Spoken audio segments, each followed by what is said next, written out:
तुझे मांगा था तुझे पाया है।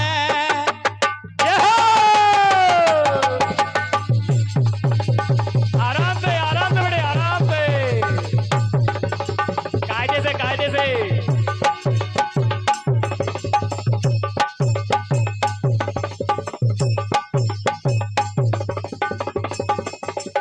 क्या बात है, क्या बात है।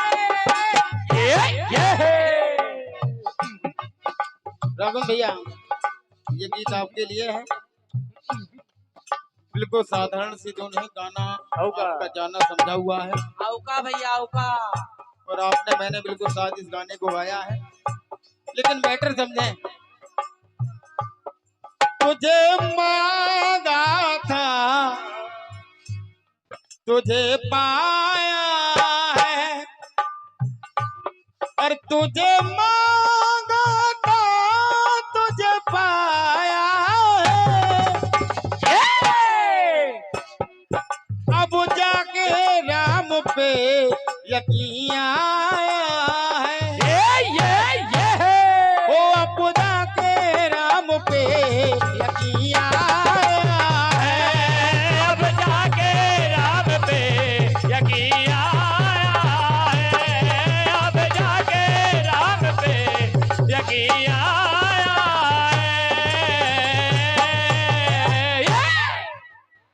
देखें, गीत कह रहा है कि अब जाके राम पे यकीन आया है। ये बम्बई वालों की बात है। बिल्कुल बेटे बिल्कुल। समझो। इधर सीता जी का स्वयंवर हो रहा है। देश देशांतर के राजा एकत्रित हैं। किसी ने धनुष तोड़ना तो बहुत दूर की बात है, धनुष को तिल भर हिला भी नहीं पाए। श्री राम जी सरकार ने धनुष का खंडन कर दिया। बिल्कुल। और धनुष टूटते ही जैसे धनुष की गर्जना हुई तो उधर परशुराम जी की समाधि खुल गई। समझिएगा। परशुराम जी समझ गए कि मेरे गुरुदेव का धनुष किसी ने तोड़ दिया है। परशुराम जी क्रोधित होकर महाराज जनक के दरबार में, जहां सीता स्वयंवर हो रहा था, वहां पहुंचे और अपना कुठार सभी राजाओं को दिखा रहे हैं। जय हो। कि मेरे गुरुदेव का धनुष किसने तोड़ा है वो मेरे सामने आ जाए, मैं उसका आज वध कर दूंगा। सामने आए। सभी राजाओं को वो अपना कुठार अपना फरसा दिखा रहे हैं। हाँ। अब क्षत्रियों को ये बात नहीं बची। ना। लखनलाल उस स्वयंवर में मौजूद थे। परशुराम जी का क्रोध उन्हें सहन नहीं हुआ तो वो खड़े हो गए विरोध में। परशुराम जी का और लक्ष्मण जी का काफी संवाद हुआ। राम जी हाथ जोड़कर खड़े हो गए परशुराम जी के सामने। कह रहे हैं, मुनिवर ये घोर अपराध आपके इस दास से हुआ है। जो दंड देना चाहते हैं आप मुझे दे दीजिए। राम जी सरकार ने जब हाथ जोड़कर निवेदन किया तो फिर गुस्सा हो गए लखनलाल। कहले भैया, एक साधु से आप डर रहे, हम क्षत्रिय हैं। यदि उनके पास कुठार है तो हमारे पास भी धनुष्मान है। तो देखें, जब ये बात हुई तो इधर मेरी पंक्ति कह रही है क्या?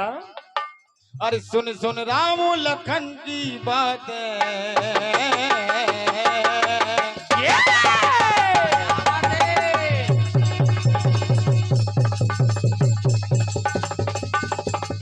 आराम से। परशुराम जी से सहन नहीं हो रहा है। अरे सुन सुन राम लखन की बातें, बातों वाली वो आघातें, और पीपल पात से डोले उठे हैं, रघुनंदन से बोल उठे हैं। बोल उठे हैं, रघुनंदन से बोल उठे हैं। कह रहे हैं कि आप कह रहे हैं कि मैंने आपके गुरुदेव के धनुष को खंडन किया है, मुझे विश्वास नहीं है। यदि आपने हमारे गुरुदेव का धनुष का खंडन किया तो ये लो हमारा धनुष, इस पर प्रतिज्ञा चढ़ाकर दिखाओ। जब ये बात कही तो देखें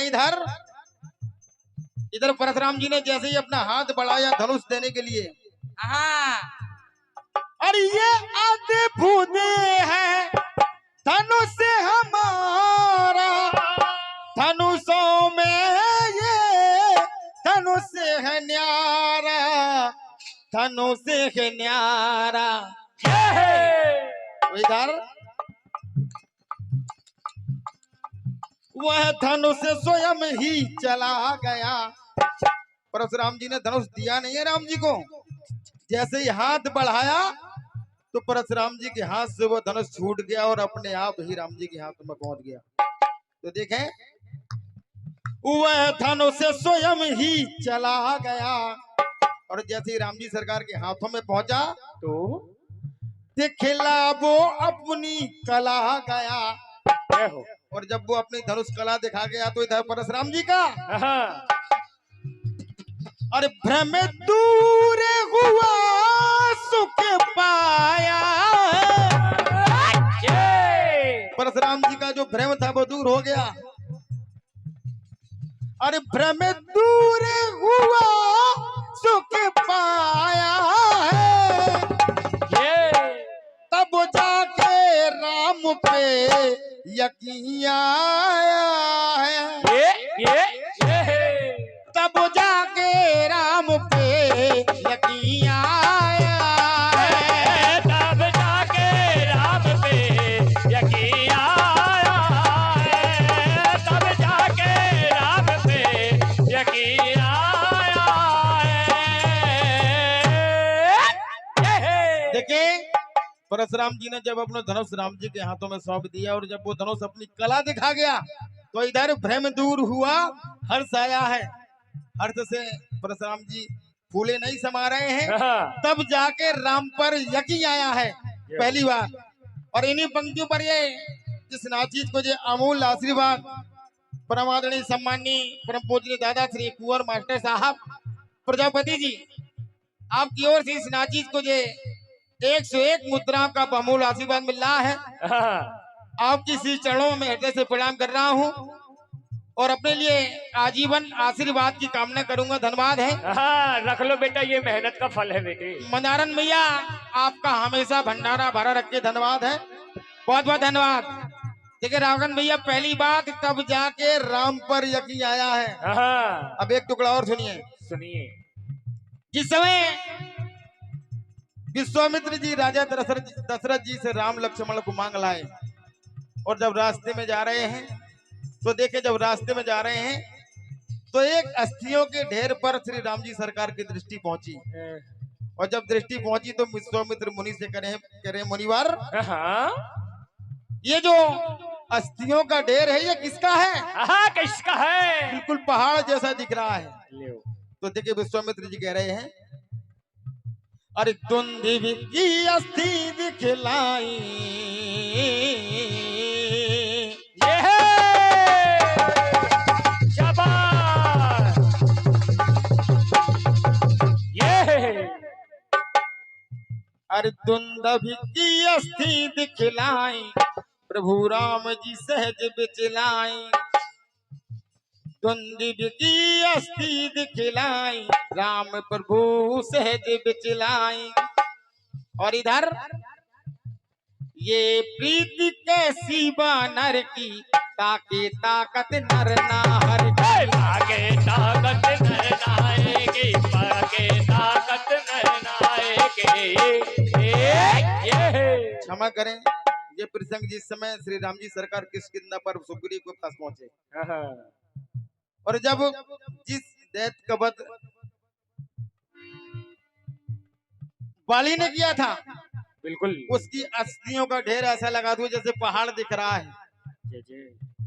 तो सुग्रीव से श्री राम जी सरकार ने पूछा तो सुग्रीव ने बताया, कह रहा प्रभु मित्र ये मेरे भाई ने जिस राक्षस का वध किया था ये उसकी अस्थि है, उसका नाम था दुंदुभी। समझो। और ये उसी राक्षस की अस्थियां हैं।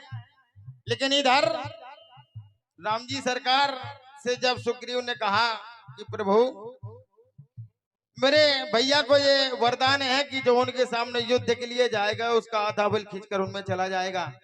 बिल्कुल। श्री राम जी सरकार ने कहा मित्र तुम चिंता ना करो, हम तुम्हारे भाई का संहार करेंगे, ये हमारा वादा है आपसे, और ये आपसे वचन देते हैं। लेकिन लेकिन सुग्रीव को यकीन नहीं आ रहा है। तो इधर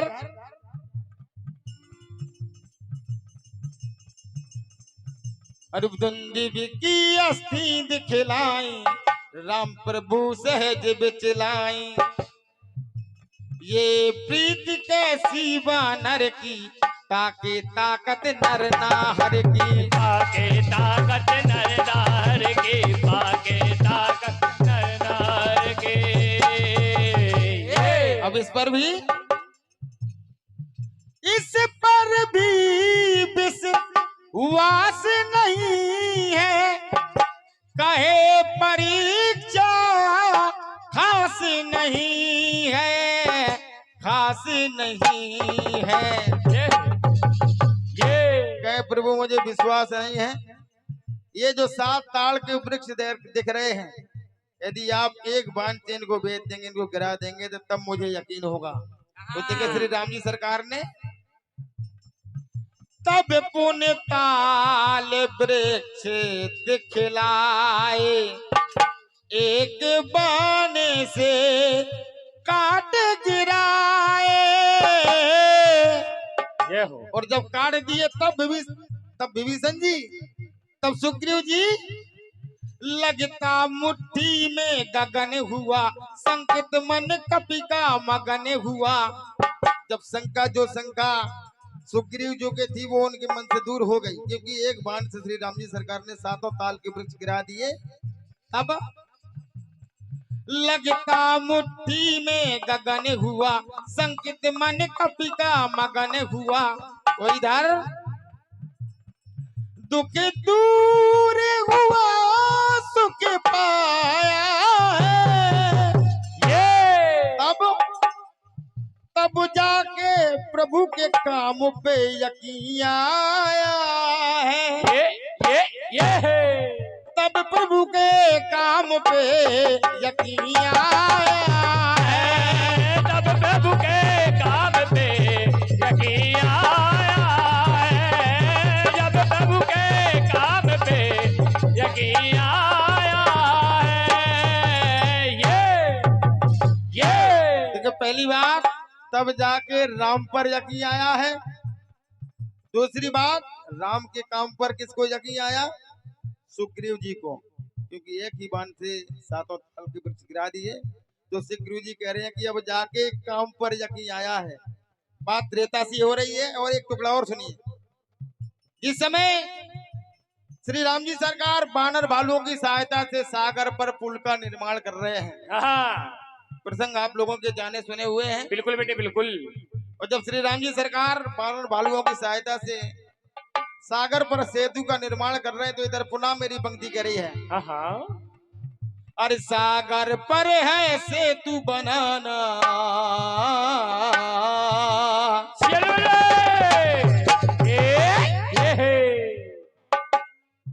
अरे सागर पर है सेतु बनाना, वानर वीरों पर्वत लाना। जल पर जब पाषाण जमाते, तितर बितर वो तब हो जाते। तितर बितर तब हो जाते, तितर बितर वो तब हो जाते, तितर बितर वो तब हो जाते। देखिए नल नील को श्राप था कि उनके हाथ से छुआ हुआ पत्थर जल में डूबेगा नहीं, लेकिन वो पर्वत बड़ी बड़ी शिलाएं पत्थर सागर में तो फेंक रहे हैं, लेकिन वो आपस में जुड़ नहीं रहे हैं, तितर बितर हो रहे हैं। और जब तितर बितर हो रहे हैं भैया, भाई साहब, आदरणीय भाई साहब, सम्मानीय भाई साहब, कीर्तन एक शाब्दिक आनंद है, क्योंकि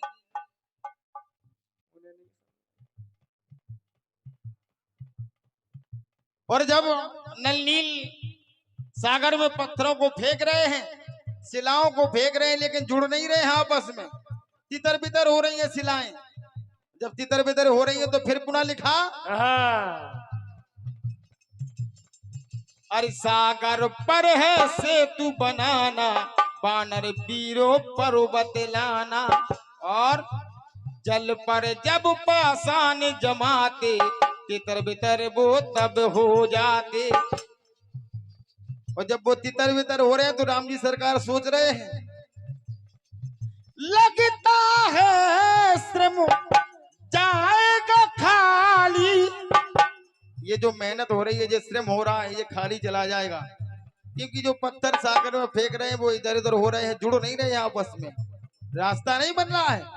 सागर में पर्वत तो तैर रहे हैं पत्थर, लेकिन जुड़ नहीं रहे हैं। इसलिए राम जी सरकार सोच रहे हैं, लगता है श्रम जाएगा खाली, कपि तब एक निकाली, एक निकाली। ये है अब युक्ति क्या निकाली कपियों ने? क्या? एक शिला पर रा लिखवाया, एक पे पुनमाकार बनाया, मिल गई सिलाएं आपस में, बिन मिली मिलाए आपस में। अब ये सिलाएं आपस में मिलने लगी, क्योंकि एक पर रा लिखा है और एक पर माँ लिखा है, ये और जब ये लिख दिया तो वो सिलाएं आपस में जुड़ने लगी। मिल गई सिलाएं आपस में, बिन मिली मिलाई आपस में। तो इधर अरे कौतुक कपियों को बाया है, तब प्रभु के नाम पे यकीन आया है। ये है एक पर रा लिखा, एक पत्थर पर और एक पर माँ लिखा, और जब दोनों पत्थर आपस में जुड़ गए तब कवि कह रहे हैं, तब प्रभु के नाम पे यकीन आया है। जब प्रभु के नाम पे यकीन आया है, जब प्रभु के नाम पे यकीन आया है, जब प्रभु के नाम पे यकीन आया है। ये तब जाके राम पे यकीन आया